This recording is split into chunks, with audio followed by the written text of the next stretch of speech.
Bienvenue. Aujourd'hui, on va s'attaquer à un sujet vraiment important.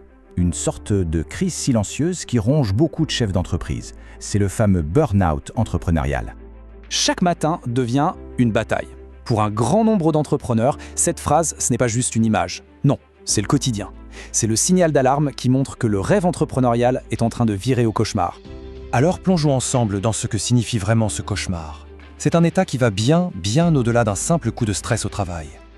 Là, on ne parle pas juste de se sentir un peu fatigué. C'est un véritable engrenage. On commence avec des semaines de travail interminables, plus de 50 heures, les week-ends n'existent plus, forcément les relations avec la famille, les amis s'abîment. Puis le corps commence à envoyer des signaux, la fatigue qui ne part jamais, les maux de tête, on tombe malade plus souvent, et malgré tous ces efforts, l'entreprise stagne, les erreurs s'accumulent, et on se retrouve avec un sentiment de solitude terrible, parfois même des idées noires. Chaque point ici alimente le suivant, c'est une véritable spirale. Et ce n'est pas un phénomène isolé, loin de là. Une étude récente de 2025 montre un chiffre qui fait froid dans le dos. 66% des dirigeants français se sentent en état d'épuisement. C'est 2/3. Pour donner une idée, c'est une hausse de 26 points par rapport à 2023. C'est absolument massif. Mais ce qu'il faut comprendre, c'est que tous ces symptômes, ce n'est que la pointe de l'iceberg. En dessous, il y a des causes plus profondes, ce qu'on pourrait appeler des saboteurs invisibles, des signes cachés et des croyances qui sont en fait toxiques. La source qu'on analyse aujourd'hui identifie 7 signes cachés assez parlants. Par exemple, le cerveau qui devient une passoire décisionnelle. La moindre petite décision devient une montagne. Et puis, il y a la créativité, l'étincelle du début, qui disparaît complètement. Le cerveau n'est plus en mode création, il est en mode survie. Et voilà un autre signe, avec un chiffre qui interpelle. Les entrepreneurs en situation de burn-out font 40% d'erreurs en plus au quotidien. 40%! Ce sont des erreurs qui, pour une entreprise, peuvent se chiffrer en dizaines de milliers d'euros.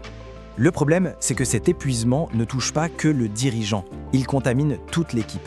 Ce témoignage de José est très clair, l'ambiance devient toxique, les collaborateurs ont peur, ils marchent littéralement sur des œufs. À la racine de tout ça, on trouve souvent des croyances très ancrées. Le grand classique, penser que demander de l'aide, c'est avouer qu'on est faible.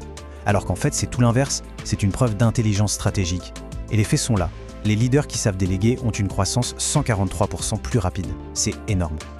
Et voilà comment ces croyances nous enferment. C'est un cercle vicieux parfait. On refuse de l'aide, donc on s'épuise encore plus. L'épuisement fait chuter la performance. Et pour compenser, qu'est-ce qu'on fait? On travaille encore plus dur. Ce qui renforce l'idée qu'il faut se sacrifier pour réussir. C'est un piège qui se referme.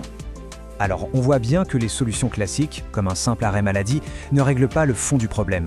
La source propose donc une approche radicalement différente qu'elle appelle la révolution énergétique. L'idée centrale, c'est de comprendre que le burn-out n'est pas qu'un problème dans la tête, ou juste dans le corps. C'est une crise globale, systémique. Il faut donc une solution qui agit sur 4 niveaux à la fois. Le physique, le mental, l'émotionnel et, on pourrait dire, le spirituel ou l'énergétique. Un peu comme des poupées russes qui s'emboîtent.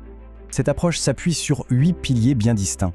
On voit ici un mélange de techniques issues de la science moderne et de pratiques plus ancestrales. Sans forcément tout détailler, on va prendre un exemple pour bien saisir le principe. Prenons la biorésonance par exemple.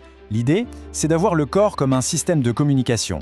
Le stress chronique crée une sorte de brouillage dans les signaux cellulaires. La biorésonance vient corriger ce brouillage, un peu comme si on réaccordait le Wi-Fi interne du corps. Et les résultats peuvent être rapides avec par exemple 40% de stress en moins dès les premières séances. D'accord, mais concrètement, ça donne quoi? Quel est le résultat de cette approche? Eh bien, c'est une réalité complètement différente qui se dessine pour le dirigeant qui s'en sort. Le plus important, c'est que c'est mesurable. Ce ne sont pas que des impressions.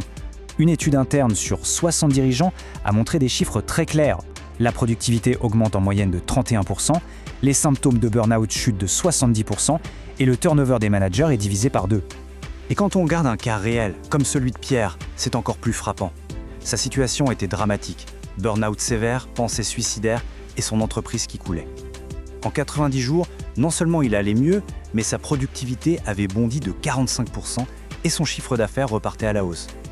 L'impact est aussi très personnel, bien sûr. Ce que dit Marie, fondatrice d'une start-up, résume tout. La version 2.0 de moi-même, mais en mieux. C'est l'idée de retrouver non seulement son énergie, mais aussi sa puissance créatrice. Finalement, l'objectif, c'est de passer de cette bataille de tous les jours à un état de fluidité. Un état où la performance, la santé et la vie perso ne sont plus en opposition, mais en équilibre. On passe du « oh non, encore une journée qui commence » à « ok, quels défis intéressants m'attendent aujourd'hui ?» Et tout ça, ça nous laisse avec une question de fond, une question essentielle, je crois. C'est celle de l'héritage. Quel genre d'héritage entrepreneurial a-t-on envie de construire? Est-ce que c'est l'héritage du sacrifice, de l'épuisement, ou celui d'une réussite qui est non seulement solide, mais aussi durable et inspirante pour les autres?